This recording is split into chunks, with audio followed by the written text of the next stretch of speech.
Da ashkem dim lip al yagum.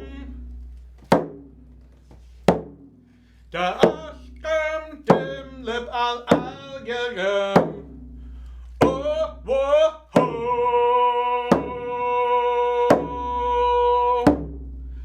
Nenza dim han lacha. Den a lip al yagum.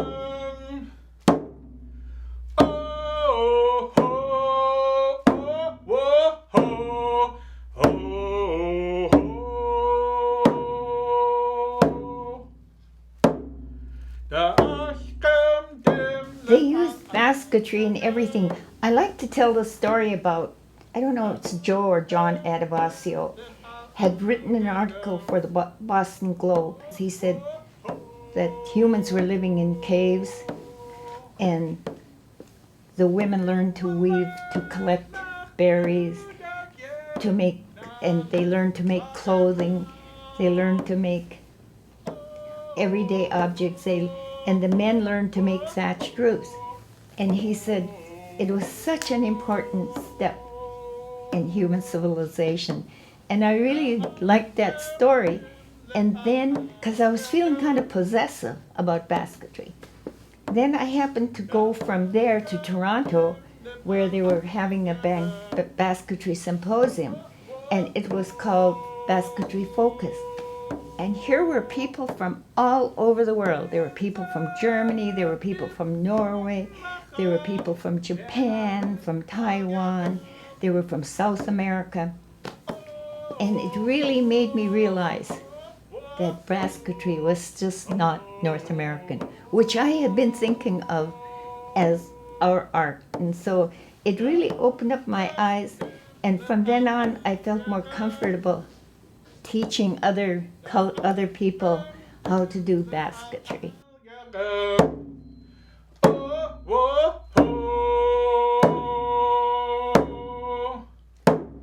The Ts'msyen woman I learned from, she came to take my mother's class, and here she was weaving and her fingers were moving so fast. I said to her, "Flora, why are you in this class?" She said, "Because I don't have any red cedar bark. I need cedar bark, and I knew I'd get it in this class." So I said to her, as soon as she went out the door, because I didn't want my mother to know what I was saying, I said, "Flora, could I learn Ts'msyen weaving from you? Because you're weaving right side up, and it just doesn't make any sense to weave upside down." "Okay," she said, "but you have to get me bark." But Flora was such a good teacher. She really went slow. She just did every little bit so I could understand it. I didn't have weavers in my family that I know of. It certainly wasn't in the 2 generations before me, so I had to go out and seek my teachers. I first learned how to weave from Dina Nelson and Caroline Lucky. I then learned how to harvest the bark from Naomi Leask, a good friend of mine. And then when I met Holly a year or 2 ago, she was living in Metlakatla taking care of a friend's place, and I just kind of threw myself at her and said, "I want to learn from you." And graciously she let me come into the home and learn how to weave from her. And then she realized that my hands weren't moving the way I wanted them to, because in my mind Haida is backwards, and I didn't notice that, but she did. So she introduced me to her mom Delores, who knows how to weave Tsimshian style weaving. And once I turned myself around and I started going clockwise, it all just clicked in my head, and I've been weaving with those 2 ever since. So traditionally, weaving was passed on from grandmothers and mothers and aunties to the children, the grandchildren, nieces. But nowadays, I think with modern technology and people having busy lives and jobs that take up their entire day, it's hard to get that knowledge passed on from one generation to the other. And a lot of those ladies who did weave as a full-time job, they're not here anymore, and so that chain of knowledge has kind of been broken. kind of like the language. Some of our just phenomenal weavers that we no longer have with us are ladies like Flora Mather, who Nani learned from, Dora Bolton, Lucy Raymond, Lillian Buchert, Violet Booth. Who are some of the people here in Metlakatla today who are weaving? Roxanne Leask, Linda Ray Shear, to name a few. And there are a few people in my generation, like Naomi Leask and Ariel Horn, myself, Annette Topham, and it's, like I said, it's very few. So we're really trying to create another young generation of weavers and to create a young new group of teachers, not just weavers, but teachers who can then hold their own classes, be implemented in the school systems, teach, we've got Annette and Karla here, and they can start teaching in their communities as well to Ts'msyans there. So we really want to make sure that this style of weaving survives and that the language that goes along with it as well survives. The Haayk Foundation is the local nonprofit organization that David Boxley, Gavin, Hudson, and myself started just over a year ago, almost 2 years now actually. And our main goal is to help preserve, promote, and revitalize the Sm'algyax language of the Ts'msyen people. And through this project, we're going to be not only preserving the weaving style of Metlakatla, but the Sm'algyax that's going to go with all the terminology of weaving a basket as well. I learned how to weave from my grandmother when I was a child, probably around, 10, 11, 12 years old. I was raised in Seattle, and when one of her trips to Seattle to visit us, she brought some cedar. She sat down with me and my cousin Karina, and she went ahead and just taught us weaving with red cedar. I've woven on and off since then. I had to learn a lot on my own. I also have an older sister that has taught me a lot, so I've learned quite a bit from her through the years. But I feel like I've kind of been an independent weaver, just trying to experiment on my own and figure different things out on my own, or kind of learn by looking at other baskets.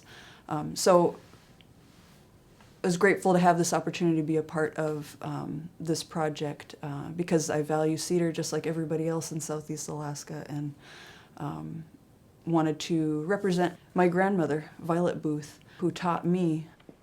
I think with my grandma, I like to think that maybe she just had so many kids, and it was during a time, they were growing up in a time where I think traditional culture maybe wasn't as valued as it is today. A lot of the aunties did not learn the weaving.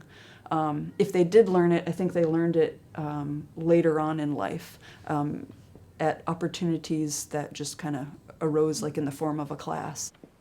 Granddaughters, my auntie's children, my uncle's children, I think we're the ones that were able to either see the value or gain the interest in weaving and ask to be taught, or our gram just made the decision that she was going to teach us. I value the weaving because I feel like it puts me in touch with my grandmother, it puts me in touch with my family, it puts me in touch with my ancestors, and you can kind of, you get to kind of travel back in time when you go and you gather the cedar, and when you process it, and when you sit there and weave. And sometimes I feel like I was born during the wrong time. I wish I was born way back when. When you're raised by grandmothers and mothers that are in the forest utilizing the forest as basket weavers are, so from a very early on age, before you even get to take bark off of a tree, you're taught how not to run around, how to conduct yourself in the forest, that the floor of the forest has as much importance as you yourself is, that you're to show the respect to it. And so when we're youth, young children, my grandmother would take us out and we'd harvest the bark, and she would have a gratitude, a communication to the tree on how she was going to utilize it. I went out with my mom. My mom basket weaves, but I just kind of watched. I didn't really do anything. I've never really weaved, so this is my first time. It's fun. I have never harvested and processed bark, but I have had the opportunity to watch, listen, and a little bit of basket weave with Lillian Buchert. She was my nanny many, many years ago. So she would allow us to do some baskets and teach us and stuff. But a lot of that is probably my passion of why I want to do it again. I just remember being little, going out and helping, like carry work for my great auntie Brenda White. And I went with my grandma a couple of times. And then my mom. And have you woven twine cedar bark baskets before? Only two. Yeah, two really small ones. I've done a lot of headbands and bracelets and like really easy stuff like mats. But that's about it. So Delores will help you take it up a little. If some of them, Yeah, I hope so.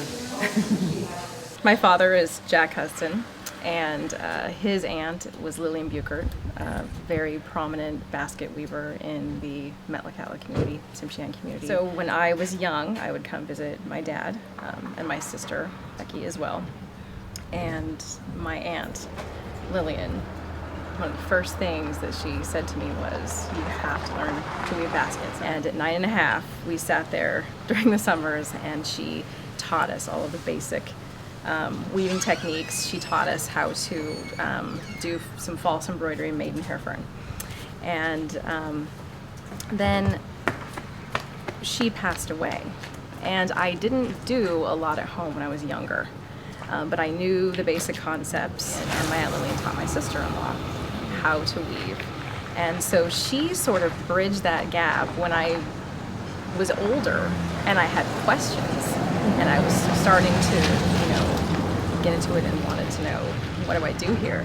My sister-in-law, Shannon Hudson, she knew everything. So this is the first time that I've harvested cedar bark, and I was very excited to do that, to be a part of that process. My father has a collection of baskets from all these amazing Ts'msyen basket weavers from Metlakatla, and he has collected them over years, and we all learn a style. And as you mentioned, that there's, everybody has a way and a style, but then even from person to person, you can look at these baskets and just know whose is whose. Yeah. if people could realize that basketry and the language makes them, it's really, it makes them uniquely Ts'msyen. Their style of weaving and their language makes them uniquely who they are. Right, the two are intertwined. Right. Just like basketry. Right.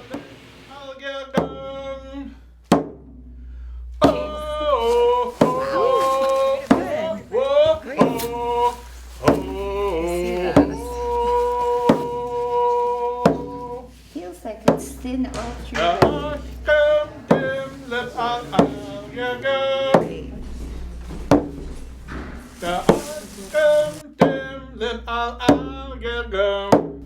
Then you take that second word away from you.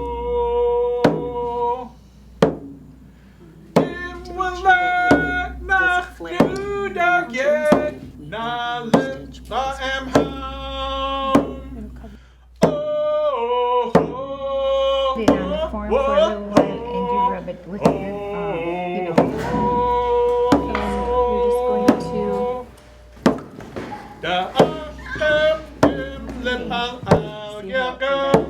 Really really similar. Or maybe instead of Da ashkem dim lip al yagam. Oh, whoa, ho.